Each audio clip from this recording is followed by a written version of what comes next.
Hello and welcome you all in Study Darbar. Hi, this is Abhishek Tiwari.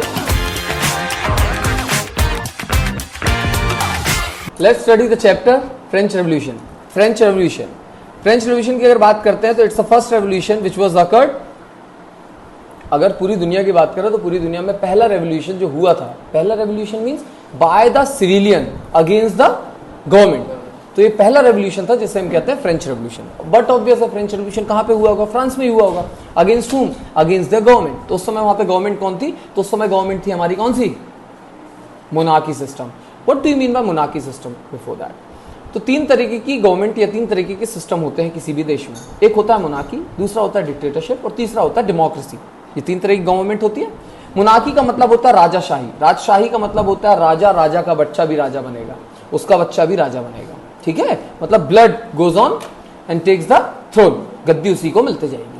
जब मैं dictator की बात करता हूं तो when we talk about the dictatorship तो you have already studied about North Korea. North Korea के बारे में सबने सुना होगा. What is North Korea? तो नॉर्थ कोरिया एक देश का नाम है जिसमें Kim Jong Un is the present president. Although वहां पे इलेक्शन होते हैं, पूरी वोट से वही जीतता है. ठीक है, लेकिन वहां पे उसके अगेंस्ट कोई खड़ा ही नहीं होता. वाई? क्योंकि वहां पे डिक्टेटरशिप एक तरीके का. डिक्टेटरशिप का मतलब क्या होता है? जो पावरफुल है वो वहां का पावर में लीडर. लीडर मतलब प्रेसिडेंट और prime minister, which ever the highest post. तो हाईएस्ट पोस्ट है वहां पे. समझ आ गया? तो तीसरा होता है डेमोक्रेसी. डेमोक्रेसी का मतलब ये होता है जहां पर हम आप अपने लीडर को चुनते हैं. जैसे हमारे देश अभी recently we have our Lok Sabha election जहां से हमारे प्राइम मिनिस्टर बने. At present who is the prime minister of India? Mister Narendra Damodar Das Modi. इनका तीसरा टर्म है ये. ठीक है, सबने पढ़ा होगा इसके बारे में. तो ये डेमोक्रेसी है जहां पे हम अपने लीडर को चुनते हैं. ठीक है, तो अब दूसरा एक और क्वेश्चन पूछूं. संविधान, that is constitution. In which all countries and in which all system of the government does constitution have? किस सिस्टम ऑफ गवर्नमेंट में कॉन्स्टिट्यूशन होता होगा? तो it is mandatory if your country is democratic then आपके देश में constitution होगा ही. इट मे बी रिटन और it may not be written. जैसे अमेरिका का कॉन्स्टिट्यूशन देखें तो इट इज रिटन कॉन्स्टिट्यूशन, सबसे छोटा कॉन्स्टिट्यूशन है, महज 12 आर्टिकल है. लेकिन वहीं मैं बात करता हूं किसका? Constitution of UK, United Kingdom, that is England. वहां का कॉन्स्टिट्यूशन कैसा है? It is non written, verbal है.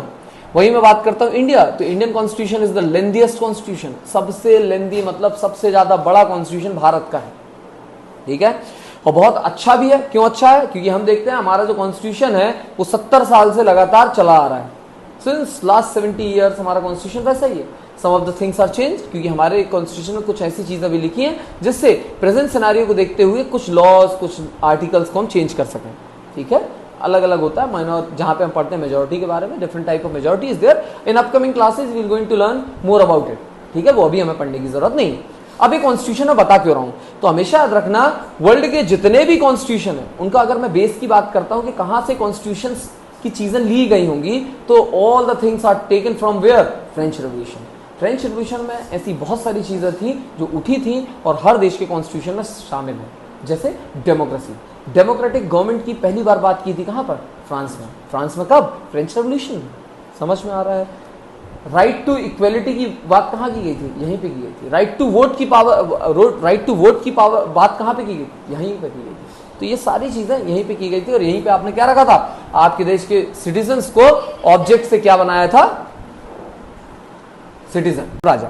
A fundamental change brought about intentionally. इसको हम बोलते हैं फ्रेंच रेवोल्यूशन या रेवोल्यूशन. ठीक है, अब फ्रेंच रेवोल्यूशन में the most important thing which you will going to study is the French revolution was an epoch making event of 18th century. 18th century का एक बहुत ज्यादा इंपॉर्टेंट एक रेवोल्यूशन था. कौन सा? फ्रेंच रेवोल्यूशन, जो कि कब हुआ था? 18th century. 18th century, if someone ask you the exact date, तो 14th July 1789 was the date of the French revolution. French revolution was started when? एक दिन में नहीं हुआ था, कई साल चला है. तो जिस डेट से स्टार्ट हुआ था इस डेट को हम बोलते हैं 14th जुलाई 1789. यहां से फ्रेंच रेवोल्यूशन स्टार्ट हुआ था. अब फ्रेंच रेवोल्यूशन स्टार्ट हम कहां से मानते हैं? तो फ्रेंच रेवोल्यूशन स्टार्ट हुआ था जब हमने बेस्टाइल को डिस्ट्रॉय किया था. बेस्टाइल क्या है? बेस्टाइल एक प्रिजन का नाम है. ये चीज हुई कैसे? तो बेटा in the first page of your NCERT it is written that Paris, जो कि फ्रांस की राजधानी है, it's the capital of France. यहां पर क्या हुआ था? र्यूमर्स फैल गए थे. र्यूमर क्या फैले थे? That Louis 16 who was that time king of that particular presidency, मतलब फ्रांस का जो किंग था उसका नाम था लुईस 16। ठीक है, लुईस 16 ने क्या कर दिया, रूमर क्या फैल गए थे पेरिस में कि लुईस 16 ने वहां के ट्रूप मतलब आर्मी को ऑर्डर दिया है कि आप जाओ देश के अंदर और लोगों को गोलियों से मारो सबको। अब भाई आपको जब ये पता चले कि आपकी देश की आर्मी जो कि आपको सिक्योर करती है, आपको सेफ्टी प्रोवाइड करती है, सिक्योरिटी प्रोवाइड करती है, वही आपको मारने अगर आएगी तो आप क्या करोगे? बट ऑब्वियस है आपको खुद लड़ना पड़ेगा। अगेंस्ट हुम? Against them. ये हालांकि एक र्यूमर थे। र्यूमर मतलब पता है जब लोग चीजों को फैला देते हैं, अफवाहें। ठीक है, तो एक अफवाह थी, बाद में पता चला। तो बहुत सारे लोग जो वहां के सिटीजन थे, नेटिव सिटीजन ऑफ पेरिस, इन लोगों ने क्या किया, ग्रुप बनाया, एक कोर्ट में जाके इकट्ठे हुए और प्लान किया कि अब हमें क्या करना है, लोगों को अपने साथ लेना है। कौन से लोगों को? The one who are expertise in crime, जो क्रिमिनल होते हैं ना उनको लेकर आओ। तो वो कहाँ पे मिलेंगे? वो बेस्टाइल में मिलेंगे। बेस्टाइल क्या है? पेरिस में एक जेल का नाम है। जैसे हमारे यहाँ क्या होता है, डिस्ट्रिक्ट जेल्स होती है ना, वैसे ही सेंट्रल जेल होती है, वैसे ही वहां पे एक जेल का नाम है जिसका नाम बेस्टाइल है। तो इस बेस्टाइल को 14 जुलाई 1789 को सब गए और उसको तोड़ा।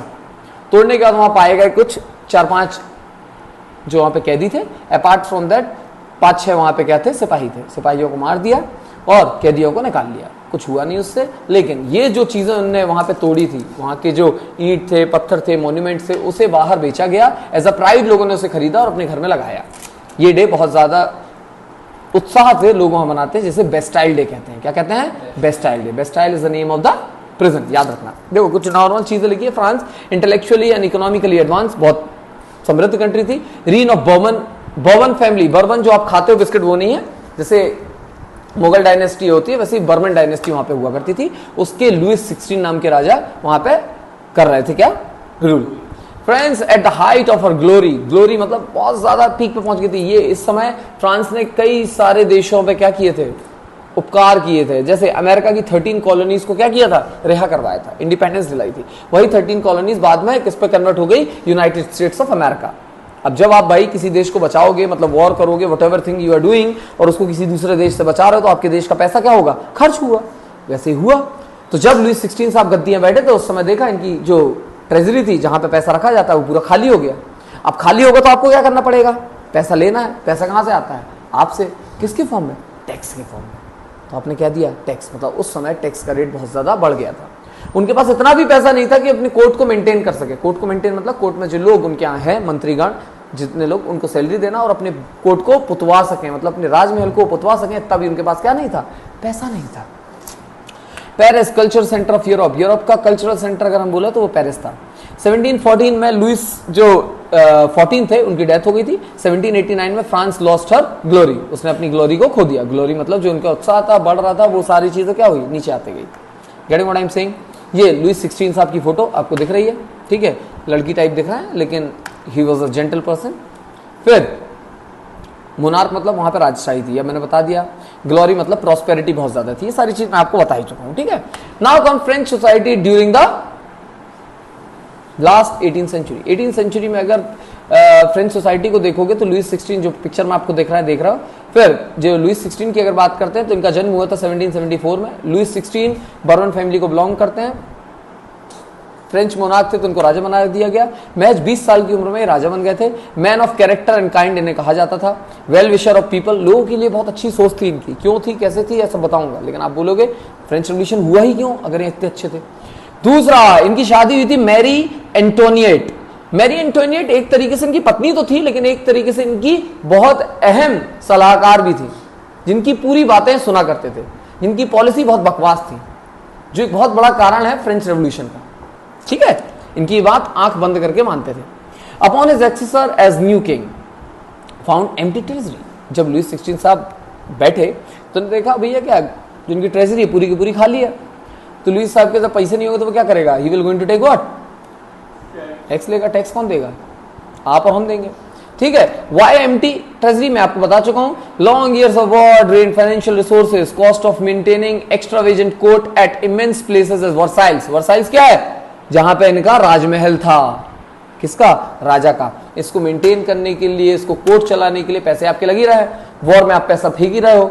डेप्ट ऑफ 2 मिलियन लिवर्स। लिवर्स क्या थी, वहां की करेंसी थी। जैसे हमारे यहाँ करेंसी क्या है प्रेजेंट, रुपया, ठीक है। वहां का करेंसी क्या था, तो लिवर्स था, ठीक है, अंडर लुइस 16।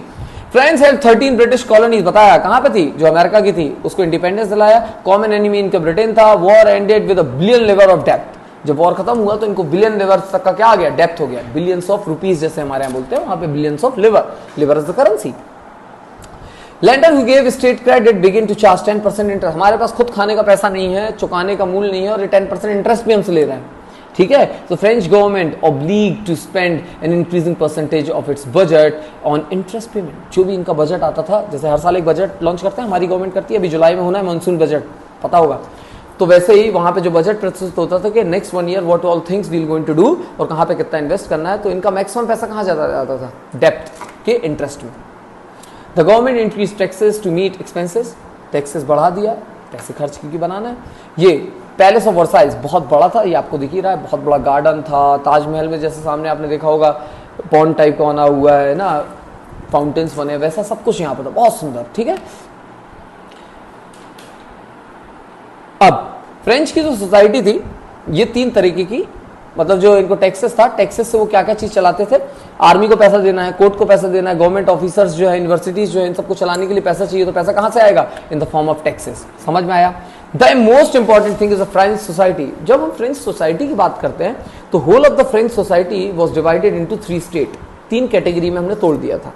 तो फ्रेंच सोसाइटी आपको दिख रहा होगा स्क्रीन पर, क्लर्जी सबसे पहले होते थे जिनको फर्स्ट स्टेज में रखा था, सेकंड स्टेज पे नोबेलिटी, और थर्ड स्टेज पे कौन आते थे, big businessman, merchants, officials, lawyers etcetera, peasant, artist, farmers, सब इसी में आते थे, small peasant, landless, labourers and servants, सब आते थे थर्ड स्टेट में।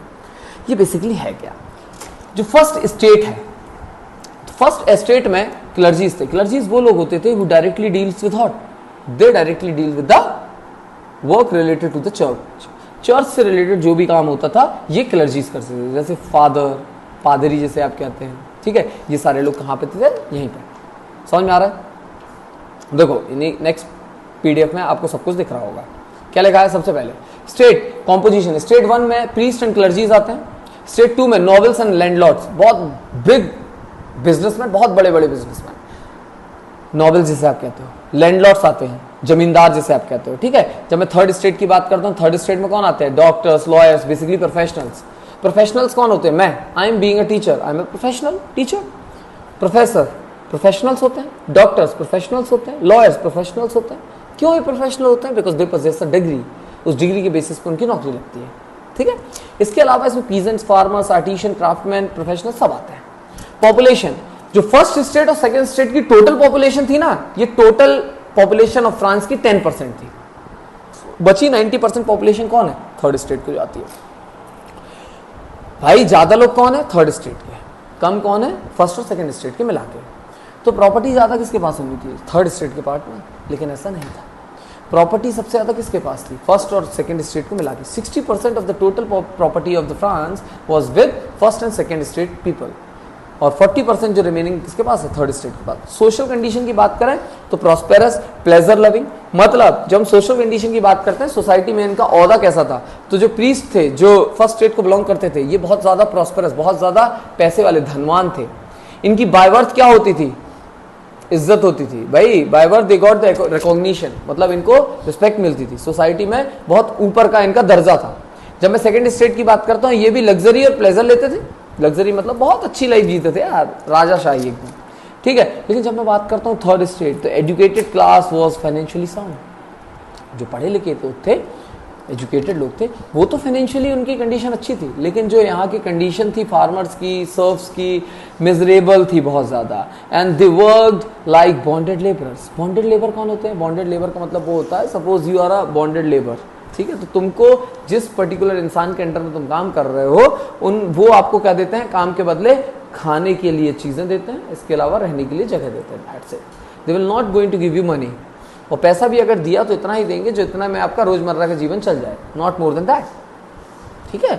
फिर अगर प्रिविलेज की देखें तो बाय बर्थ प्रिविलेज मिलता है किसको, फर्स्ट स्टेट और सेकंड स्टेट को, मतलब आप पैदा हुए हो और आपको प्रिविलेज मिलेगा, सोसाइटी में आपकी अच्छी पकड़ होगी, लोग आपको रिस्पेक्ट देंगे, सर मैम से संबोधित करेंगे, ऑल्दो आप बहुत गधे हो, आपसे कुछ नहीं आता, बट आप बिलोंग किसको कर रहे हो, फर्स्ट और सेकंड स्टेट, तो you are privileged. Political and economical concession, अगर मैं फर्स्ट स्टेट की बात करता हूं तो पॉलिटिकल और इकोनॉमिकल कंसेशन किसको मिलता है? इनको मिलता है। समझ में आ रहा है? Second state, reservation of political, military and judicially post hereditary, मतलब अगर आप पॉलिटिकल पोस्ट, मिलिट्री पोस्ट या जुडिशियल पोस्ट लेते हो तो ये पोस्ट कैसी है? हेरिडिटरी। हेरिडिटरी का मतलब आपके फादर जिस पोस्ट पे थे वो पोस्ट आपको मिल जाएगी।